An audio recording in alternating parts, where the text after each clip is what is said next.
নমস্কার বন্ধুরা, আশা করি তোমরা সবাই খুব ভালো আছো। আমিও ভালো আছি। প্রতিদিনের মতন আজকের আরও একটি নতুন ধরনের ভিডিও নিয়ে চলে এসেছি।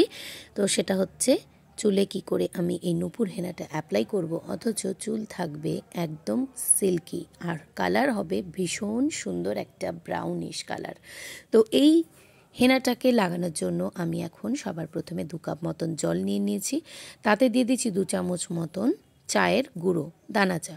বেশ কিছুক্ষণ চায়ের এই পাতাটাকে ভালো করে ফোটাতে হবে। 1 মিনিট ধরে ফুটিয়ে নেওয়ার পর ঢাকা দিয়ে রেখে দিতে হবে। আর এখন আমি হেনাটাকে নিয়ে নিয়েছি, তাতে দিয়ে দিয়েছি 2 চামচ মতন কফি। এখন আমি সম্পূর্ণ যে চায়ের যে লিকারটা ছিল সেটাকে দিয়ে খুব ভালোভাবে মিক্স করছি। যেহেতু মিক্স করার সময় ছোট ছোট লাম্পের আকারে হয়ে যায়, তাই জন্য আমি এখানে একটা হ্যান্ড বিটার নিয়ে নিয়েছি যাতে মিক্সিংটা খুব ভালোভাবে হয়। এভাবে মিক্স করে আমি জিনিসটাকে রেখে দিয়েছিলাম ওভারনাইট। তো এখন আমি পরের দিন সকালবেলা এখন আমি একটা অ্যালোভেরা নিয়ে নিয়েছি। তো ফ্রেশ অ্যালোভেরা এটা, তো তোমরা চাইলে জেলও নিতে পারো। আমি এখানে ফ্রেশ অ্যালোভেরাটাই নিয়ে নিয়েছি। তো অ্যালোভেরাটাকে যেভাবে জেলটাকে বার করতে হয় আমরা সবাই জানি। তো একদম অ্যালোভেরাটা কেটে নিয়ে তার জেলটাকে এখন বার করে নেব।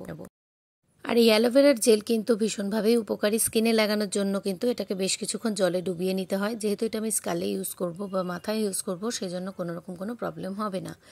এখন আমি জেলটাকে বার করে নিয়ে একটা গ্রাইন্ডারের মধ্যে দিয়ে দিয়েছি। খুব ভালোভাবেই কিন্তু আমি জেলটাকে পরিষ্কার করে বার করে নিচ্ছি।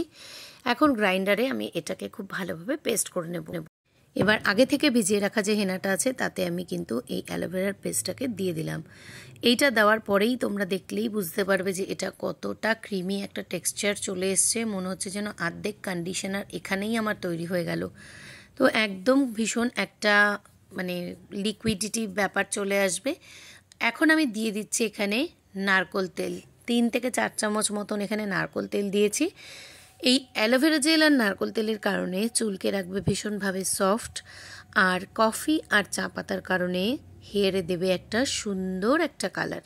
তো এইভাবে যদি তোমরা হেয়ার প্যাকটাকে রেডি করো, ভীষণ সুন্দর কিন্তু লাগবে।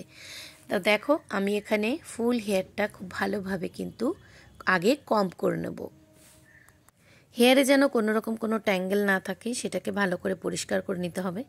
এই না না না না না না, এটা খাওয়ার জিনিস নয়, আমি খাচ্ছিলাম না, জাস্ট একটু মজা করছিলাম।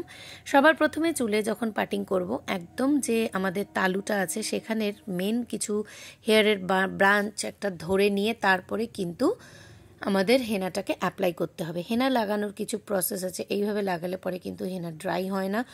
লং টাইম পর্যন্ত হেনা ভীষণভাবে ভেজা ভেজা একটা ব্যাপার থাকে।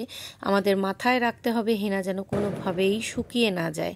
যদি হেনা শুকিয়ে যায় তাহলে কিন্তু হেয়ারের মধ্যে ব্রেকেজ আনতে সাহায্য করে, যেটা আমরা কখনোই চাই না। যদি হেনাটা ভেজা থাকে মাথার মধ্যে, তাহলে হেয়ারটা সফটও হয়, কালার ধরতেও খুব ভালো হয়, এবং লং টাইম কিন্তু আমরা হেয়ার কালারের জন্য বেশিক্ষণ কিন্তু মাথাতে রাখতেও পারি।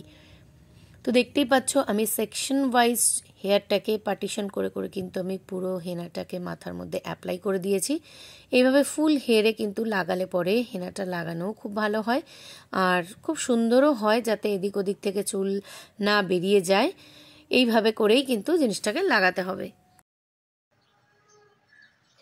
তো মাথায় যখন হেনা লাগানো হবে একদম এইভাবে করেই লাগাবে, তাতে চুলটা কিন্তু ড্রাই হয় না, ভেজা থাকে, আবার ভেতরটা একটা ঠান্ডা ঠান্ডা লাগে, মাথাটা বেশ ভালো লাগে।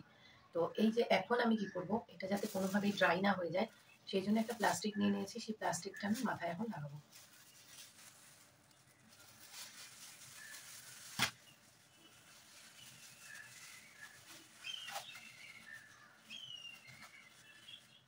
তো আমার পুরো মাথায় এখন র্যাপিং করা কমপ্লিট।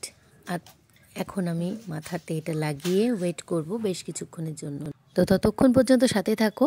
আফটার ওয়াশ কি সুন্দর কালার আসে সেটা দেখার জন্য। 2000 years later. তো দেখতেই পাচ্ছ কতটা সুন্দর কালার এসছে, আলাদা একটা শাইন দেখাচ্ছে, ভীষণভাবে চুলটা শাইন করছে, খুব সুন্দর হয়েছে। তো তোমাদের কেমন লেগেছে অবশ্যই কমেন্ট করে জানাবে। তোমরা যদি এইভাবে জিনিসটাকে ট্রাই করো, অবশ্যই বেনিফিশিয়াল তো হবেই চুলের জন্য। সিল্কিও থাকবে, চুলটাও খুব ভালো হবে, সফট থাকবে, আবার হালকা একটা শাইনও আসবে। তো চলো, আজকের ভিডিওটা এই পর্যন্তই রাখছি। সকলে ভালো থেকো।